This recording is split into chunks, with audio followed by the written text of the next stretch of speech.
আচ্ছা, তো হচ্ছে প্রিমস অ্যালগরিদম যখন আমরা এক্সপ্লেইন করছিলাম বা এমএসটি যখন বলছিলাম তখন বলছিলাম আরেকটা অ্যালগরিদম আছে যেটার নাম হচ্ছে ক্রুস্কালস অ্যালগরিদম। এই ক্রুস্কালস অ্যালগরিদমের কাজ কি, আমরা হচ্ছে যখনই মিনিমাম কোনো এজ পাবো সেই এজটাকে চুজ করে নিব। সো এই জন্য ক্রুস্কাল অ্যালগরিদমকে আমরা বলতেছি হচ্ছে এজ বেস অ্যালগরিদম।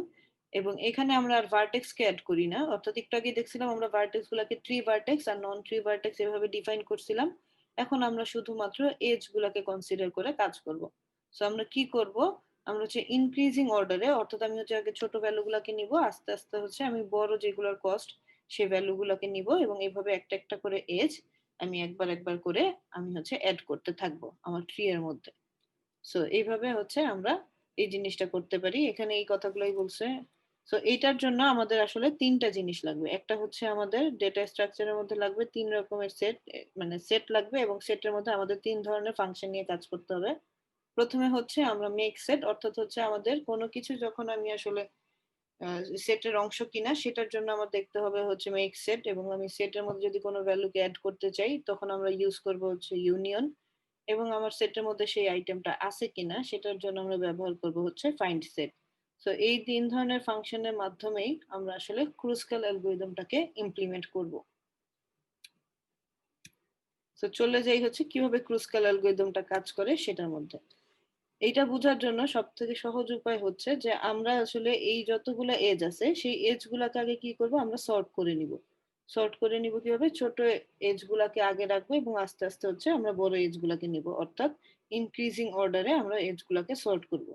সো এইখানে যেই গ্রাফটা আছে এর মধ্যে সব থেকে ছোট যেই এজটা আছে সেটার ভ্যালু বা কস্ট হচ্ছে 23। সো আমরা সবার আগে এখানে এটাকে চুজ করছি। একটু আগে আমরা কি করছিলাম, একটা রুট বলে দিছিলাম, রুট বলে তারপর হচ্ছে আমরা সেই অনুযায়ী ট্রাভার্স করছি। এখানে এরকম কোনো কিছু না, ক্রুজকালে আমরা হচ্ছে ডিরেক্টলি এজ দিয়ে চেক করব। যেহেতু এখানে সবচেয়ে ছোট ভ্যালুটা হচ্ছে 23, সো আমরা চুজ করব হচ্ছে এখানে 23 কে।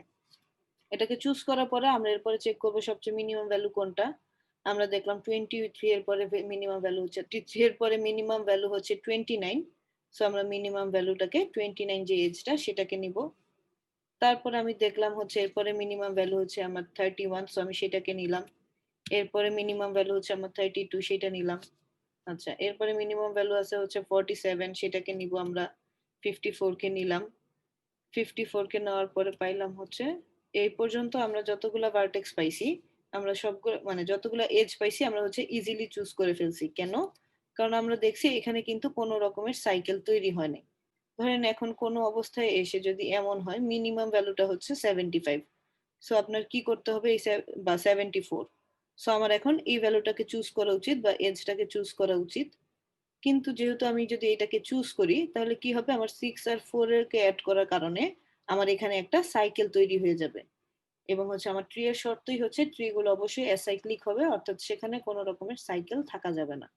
সো এখন এতক্ষণ পর্যন্ত আমরা যখনই কোনো এজ কে চুজ করছি সে কিন্তু কোনো রকমের সাইকেল তৈরি করে নাই।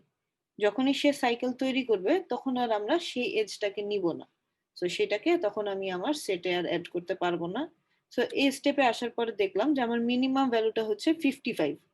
সো আমার এখন 55 কে নেওয়া উচিত লজিক্যালি, কিন্তু আমি যদি 55 কে নেই সে হচ্ছে এখানে একটা সাইকেল তৈরি করতেছে। সো আমি এখন আর 55 কে চুজ করব না।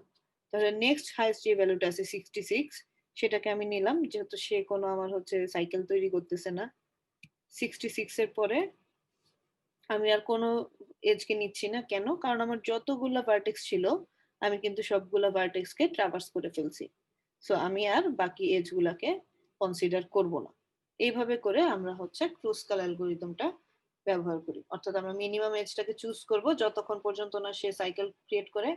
যদি কোনো এজের কারণে আমার সাইকেল তৈরি হয়ে যায় তখন আমরা সেটাকে বাদ দিয়ে নেক্সট হাইস্ট যেটা আছে সেটাকে চুজ করব। সো এখানে বলছে যে আমরা হচ্ছে একটা সেট রাখবো, এই সেটের মধ্যে আমরা হচ্ছে প্রত্যেকটা ভার্টেক্সকে অ্যাড করতে থাকবো এবং হচ্ছে মেক সেট যে ফাংশনটা আছে সেটার মধ্যে রাখবো যে যদি আমার কোনো একটা মেম্বার আসে এক্স বা কোনো একটা ভার্টেক্স আসলো, সেই ভার্টেক্সটাকে আমি হচ্ছে একটা নতুন সেট তৈরি করে ফেলবো। করার পর আমি দেখবো আমার আগের যে সেটটা ছিল এবং আমি যে নতুন একটা সেট তৈরি করলাম সেই দুইটা সেট যদি কোনো রকমের লুপ না তৈরি করে তখন আমরা হচ্ছে সেটাকে দুইটাকে অ্যাড করে ফেলবো। অ্যাড করার পরে এবার আমি চেক করব নেক্সট আর কোন ভ্যালুটা আছে যেটা দিয়ে আমি আসলে সেট তৈরি করতে পারি। তো এইভাবে করে আমরা আসলে ক্রুসকাল অ্যালগরিদমটা ব্যবহার করতে পারি। ক্রুসকাল অ্যালগরিদম ইউজ করার আগে আমরা কি করলাম, এর সবগুলোতে আমি হচ্ছে কি করলাম, নাল ভ্যালু দিয়ে রাখলাম। তারপরে যতগুলা ভার্টেক্স আছে সবগুলা ভার্টেক্স দিয়ে আমি হচ্ছে সেট তৈরি করলাম। এরপর আমি প্রত্যেকটা এজকে নন ডিক্রিজিং বা ইনক্রিজিং ওয়েটের মাধ্যমে আমি তাদেরকে সর্ট করলাম। সর্ট করার পরে আমি হচ্ছে এবার একটা একটা ভ্যালু মানে একটা একটা এজকে চুজ করব। চুজ করে দেখব যে আমার আসলে এই ভ্যালুটা এবং এই ভ্যালুটা কোনো রকমের লুপ তৈরি করতেছে কিনা। যদি তারা আসলে সমান না হয়, অর্থাৎ কোনো রকমের লুপ টুপ তৈরি না হয় বা সাইকেল তৈরি না হয়, তখন আমি সেটাকে আমার ট্রি এর মধ্যে অ্যাড করে ফেলবো। এই হচ্ছে আমার মূলত ক্রুসকালের কাজ। আচ্ছা, সো এখান থেকে আমরা কি পাইলাম, যেহেতু এখানে প্রত্যেকটা ভার্টেক্স দিয়ে আমি হচ্ছে একটা সেট তৈরি করতেছি, সো আমার হচ্ছে সেটার জন্য টাইম লাগবে হচ্ছে ও অফ ভি। সর্টিং করতে আমরা ধরে নিলাম যে আমাদের মিনিমাম সময় লাগে হচ্ছে n log n। সো যেহেতু এখানে প্রত্যেকটা এজ কে সর্ট করতেছি, সো আমার এখানে সময় লাগতেছে হচ্ছে e log e।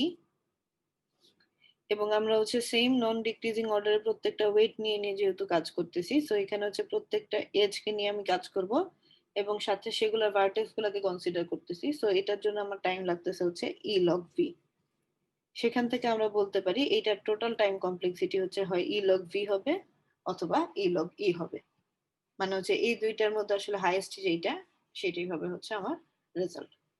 তো জেনারেলি কি হয়, যেহেতু এটা একটা আমার এমএসটি, আমার এজ সংখ্যা আসলে ভার্টেক্স সংখ্যার সাথে খুব বেশি ডিফার করে না, কারণ হচ্ছে ভার্টেক্স থেকে একটা কমই হচ্ছে আমার এজ নাম্বার। সো আপনি ই লগ ই লিখলেও যে রেজাল্টটা পাবেন, ই লগ ভি লিখলেও আসলে আমরা কাছাকাছি রেজাল্টই পাই। তো যে কোনো একটাকে আমরা কমপ্লেক্সিটি হিসেবে ধরে নিতে পারবো।